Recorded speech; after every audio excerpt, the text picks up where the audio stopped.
Ndabaramukije mwese bakunzi bacu, ndabahaye n'ikaze muri aya makuru ategekanya ikirere cyo kuri uyu wa mbere ni Igenekerezo rya 17 Munyonyo mwaka wa 2025. Mu gatondo hitezwe ko hazogwa imvura ibubanza mu Kayanza, Ingozi, Imuyinga, mu Cankuzo, mu Ruyigi hamwe no mu Rutana. Ikirere kizobonekamo ibicu vyinshi kizoranga Bujumbura, mu Rumonge, Ibururi, Imakamba, Imwaro, Igitega, Ikaruzi hamwe no mu Cibitoke. Ahasigaye hakazokwa kayizuba rimo n'ibicu bike bike.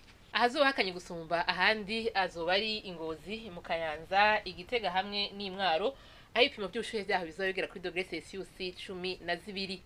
Ku muhingamo naho igitezo yuko azogwa imvura ahose mu gihugu cacu. Ahazoba hashushe gusumba ahandi ni mu Cibitoke, ibipimo by'ubushuhe byaho bizobegera kuri -29°C. Ejo mu gatondo hitezwe yuko izuba rizoseruka igihe cy'isaha 11 zirenga kiminota 40 rirenge igihe cy'isaha 12 zibura iminota 4 z'umugoroba. Nuko rero ni hari amakuru ategekanya ikirere cyo kuri uyu wa mbere agarukiye. Mwakoze mwese kuyakurikira naho utaha.